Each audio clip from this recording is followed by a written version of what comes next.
Live from TSN Control, we're watching the 1994 World Hockey Championship from Milan. Still 0-0 Finland, Canada in the gold medal game. The baseball story now from Atlanta. The Expos have just scored to take a 1-0 lead on the Atlanta Braves. Will Cordero tripled and scored the lone Montreal run of the afternoon. They're playing in the 8th inning in Atlanta right now. And now to Sky Dome with Jim Houston for a live update on the Blue Jays and the Brewers. Thank you, John. 2 outs in the bottom of the 6th inning, as the score would indicate. A pretty good pitcher's duel here between Pat Henkin and Teddy Higuera. Each team has left 4 on, and there was no scoring during the second period or the middle innings here as we get to the bottom of the 6th inning. Pretty good pitching today by Henkin, who we expected it from, by Teddy Higuera, who we weren't sure about. Now, Teddy Higuera's done a pretty good job scattering 6 hits through his work today. He's given up 2 runs. That came on Molitor's home run, but overall, I think both pitchers have done a fine job here today, using all of their pitches and staying in the strike zone, really not creating a lot of problems for themselves. Blue Jays are live against Teddy Higuera here in the 6th inning, a 2-out base hit. That's by Darnell Coles. No, Ed Sprague has just had a 2-out base hit to keep this inning going for Toronto. So Milwaukee got on the board first in this ball game. Let's take you back to some of the highlights. To the 3rd inning, John Jaha had doubled. Brian Harper moved him over to third base with a ground ball to the right side. Then Jody Reed, the number 9 hitter, grounded to John Olerud, who came home, but Jaha slid in by Pat Borders to give Milwaukee a 1-0 lead. Then in the bottom half of the 3rd, 1-0 Milwaukee, and Paul Molitor at the plate. With Devon White at second base, looked like something off speed out over the plate. Molitor hits it into the second deck. That's his 3rd home run of the season. That puts the Blue Jays up 2-1. 2-1 was the way it was standing after Molitor had come in to give Toronto a 2-1 lead in the bottom or top of the 5th inning. Brian Harper at the plate. 2 men on, nobody out. High heat from Henkin. Well, he tried to check his swing. The Blue Jays go to appeal at first base. Mike Riley, the first base umpire, calls him out. Harper can't believe it. Henkin recorded the next 2 outs quickly, stranding a pair. So here's the pitching line. It's 2-1 for Toronto. Bottom of the 6th inning. Here's what Teddy Higuera's done. Through 5 innings, he's scattered 6 hits, 2 earned runs. They came on the Molitor home run. Just 1 walk, and I think overall, Phil Garner's got to be pleased with his left-hander's outing so far today. Pat Henkin hasn't been as dominant as he was last Tuesday night, but then who could have expected that? He has been in control. He sure has. 4 hits through 6 innings, just 2 walks, 6 strikeouts, and he's used his pitches very economically. 83 pitches through 6 innings, and he's strong again here this afternoon against the Brewers. So Ed Sprague has just singled with 2 out in the bottom of the 6th inning. Darnell Coles just hit a long fly ball foul and continues his at-bat with Teddy Higuera. It's still 2-1 Toronto. If anything happens, we'll bring you right up to date. John? All right, thanks, Jim. In a moment, we'll go live to Trail, British Columbia, home of the 1961 Trail Smoke Eaters. Lisa Bowes is standing by for an update on the attitude and the feeling in that town this afternoon. More from Milan. It's Finland against Canada with a gold medal on the line in the 1994 World Hockey Championships as this team, Canada, tries to duplicate the feats of the Trail Smoke Eaters some 33 years ago.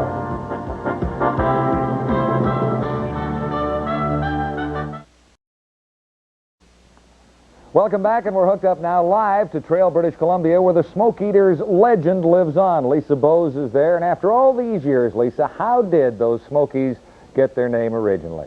Well, actually, John, it really depends on who you talk to. The general consensus is that in the early 30s, due to the smelting company, Kaminko, it was very smoky in those days throughout Trail, and some people think that's how they got their name. But the more colorful version is that during a playoff game in Calgary, somebody threw a cigar or a cigarette onto the ice.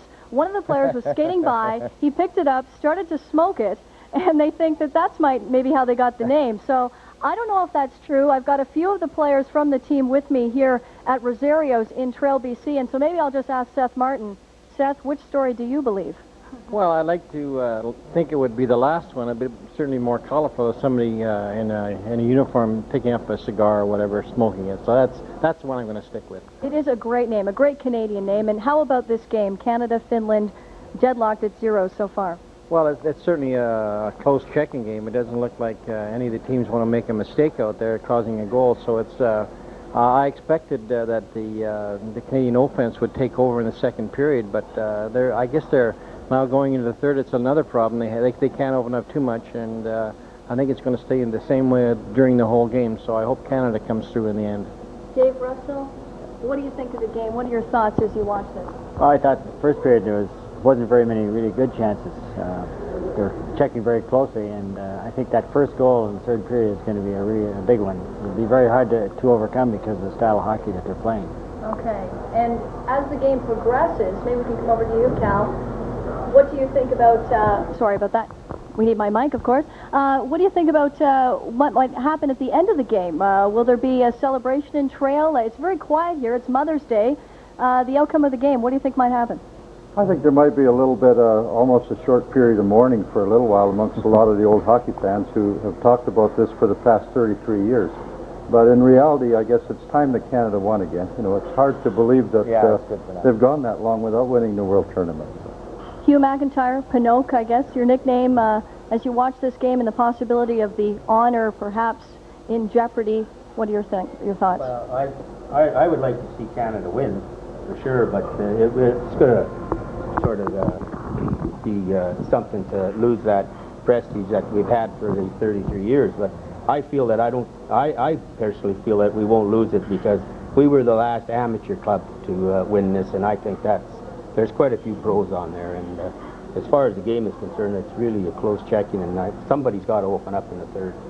That's a very good point. This is the last Canadian amateur team to win the World Hockey Championships. They have a book, actually, the last time we won hockey, 1961. I intend to read a few chapters before I leave Trail. Back to you, John. Lisa, I'm sure you'll have to, and Seth Martin looks like he could still play for a Team Canada there. Of course, a goaltender with that great Trail Smoke Eaters team. And he'll be happy that Billy Ranford has the shutout going for Canada so far. No scoring in Milan so far at the 1994 World Hockey Championship, 0-0 as we head to the third.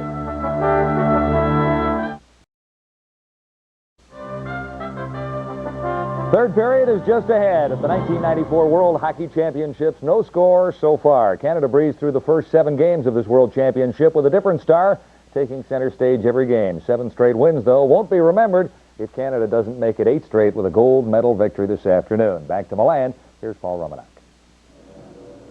All right, thanks, John. Talking to Danny Dubé, one of the assistant coaches for Canada, it doesn't sound as though Canada's really going to open things up very much in the third period. Why would you, I guess? Well, again, it's going to be a game of mistakes. Who's going to make the first one? There certainly haven't been many mistakes in this game thus far. The one thing that I have a little concern about for Canada right now is the fact that they're missing Brendan Shanahan. After that big hit, Shanahan hasn't come back. In fact, he's just been helped off the ice in the intermission and off to obviously be looked at by the doctors.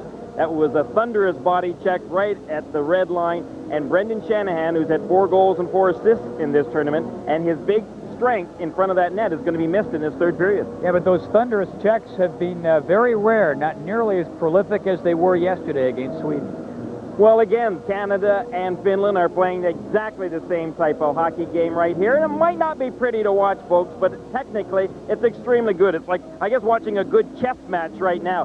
But I'll tell you what, if Canada can hang on in this third period and just get that one big goal, that's all they're going to need. And Paul, people aren't going to care. Yeah, so all you coaches just loving this. John? All right, gentlemen, just 20 minutes to decide this, unless there is overtime and a shootout in Italy. After 2, Finland and Canada still looking for the first goal of the gold medal game at the 1994 World Hockey Championship. Welcome back. These two teams combined for 14 goals yesterday to win their semifinals and get a chance to play for the gold medal. Canada with a 6-0 win over Sweden, while Finland scored an 8-0 victory over the United States. One thing is exactly the same today. Both goaltenders have their shutouts going into the third period, but we're still waiting for the opening goal of this 1994 World Hockey Championship gold medal final. Here comes Canada onto the ice looking for the go-ahead goal in the first of the hockey game. As we get ready to send you back to live to Milan and Paul Romanek.